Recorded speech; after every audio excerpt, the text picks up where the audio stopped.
Keadilan atau kelemahan, krisis kewangan Naimah Khalid. Selamat sejahtera, hari ini kita saksikan satu lagi episod menyedihkan dalam drama kewangan elit Malaysia. Melibatkan Naimah Khalid, isteri bekas Menteri Kewangan Tun Daim Zainuddin. Tuntutan LHDN berjumlah RM313.8 juta adalah bukti jelas betapa teruknya sistem cukai kita dan seharusnya ia menjadi panggilan untuk reformasi. Kita perlu bertanya, apakah yang sebenarnya berlaku di sebalik angka ini? Naimah mendakwa bahawa dia tidak mampu membayar jumlah yang besar ini kerana akaunnya dibekukan oleh MACC. Apakah ini satu kebetulan? Atau adakah kita sedang melihat langkah strategik untuk mengalihkan perhatian dari isu yang lebih besar? Sistem yang membenarkan individu yang sepatutnya bertanggungjawab untuk terus melarikan diri daripada kewajipan mereka terhadap negara adalah satu kegagalan yang tidak boleh diterima. Naimah, yang menyebut diri sebagai salah satu pembayar cukai terbesar, kini terpaksa berjuang untuk membuktikan bahawa dia tidak bersalah. Tetapi hakikatnya, kita tidak boleh membiarkan elit ini terus menghindar dari tanggungjawab mereka.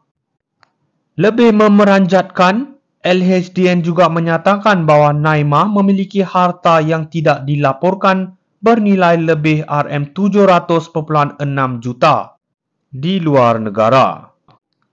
Ini adalah masalah besar yang mencerminkan bagaimana golongan berkuasa ini beroperasi dengan sewenang-wenangnya, manakala rakyat biasa berjuang untuk memenuhi tanggungjawab kewangan mereka.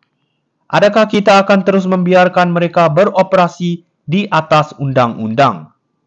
Sebagai penyokong Anwar Ibrahim dan reformasi, kita mesti bersuara. Rakyat Malaysia berhak mendapat keadilan yang sama. Jika kita ingin melihat perubahan yang nyata dalam negara ini, kita perlu menuntut supaya pemimpin yang korup dan tidak bertanggungjawab ini dibawa ke muka pengadilan. Keadilan atau kelemahan, krisis kewangan Naimah Khalid. Selamat sejahtera, hari ini kita saksikan satu lagi episod menyedihkan dalam drama kewangan elit Malaysia. Melibatkan Naimah Khalid, isteri bekas Menteri Kewangan Tun Daim Zainuddin. Tuntutan LHDN berjumlah RM313.8 juta adalah bukti jelas betapa teruknya sistem cukai kita dan seharusnya ia menjadi panggilan untuk reformasi. Kita perlu bertanya, apakah yang sebenarnya berlaku di sebalik angka ini? Naimah mendakwa bahawa dia tidak mampu membayar jumlah yang besar ini kerana akaunnya dibekukan oleh MACC. Apakah ini satu kebetulan? Atau adakah kita sedang melihat langkah strategik untuk mengalihkan perhatian dari isu yang lebih besar? Sistem yang membenarkan individu yang sepatutnya bertanggungjawab untuk terus melarikan diri daripada kewajipan mereka terhadap negara adalah satu kegagalan yang tidak boleh diterima. Naimah, yang menyebut diri sebagai salah satu pembayar cukai terbesar, kini terpaksa berjuang untuk membuktikan bahawa dia tidak bersalah. Tetapi hakikatnya, kita tidak boleh membiarkan elit ini terus menghindar dari tanggungjawab mereka. Lebih memeranjatkan, LHDN juga menyatakan bahawa Naimah memiliki harta yang tidak dilaporkan bernilai lebih RM700.6 juta di luar negara. Ini adalah masalah besar yang mencerminkan bagaimana golongan berkuasa ini beroperasi dengan sewenang-wenangnya, manakala rakyat biasa berjuang untuk memenuhi tanggungjawab kewangan mereka. Adakah kita akan terus membiarkan mereka beroperasi di atas undang-undang? Sebagai penyokong Anwar Ibrahim dan reformasi, kita mesti bersuara. Rakyat Malaysia berhak mendapat keadilan yang sama. Jika kita ingin melihat perubahan yang nyata dalam negara ini, kita perlu menuntut supaya pemimpin yang korup dan tidak bertanggungjawab ini dibawa ke muka pengadilan. Keadilan atau kelemahan krisis kewangan Naimah Khalid. Selamat sejahtera, hari ini kita saksikan satu lagi episod menyedihkan dalam drama kewangan elit Malaysia. Melibatkan Naimah Khalid, isteri bekas Menteri Kewangan Tun Daim Zainuddin. Tuntutan LHDN berjumlah RM313.8 juta adalah bukti jelas betapa teruknya sistem cukai kita dan seharusnya ia menjadi panggilan untuk reformasi.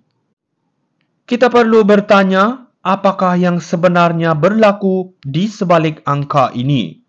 Naimah mendakwa bahawa dia tidak mampu membayar jumlah yang besar ini kerana akaunnya dibekukan oleh MACC.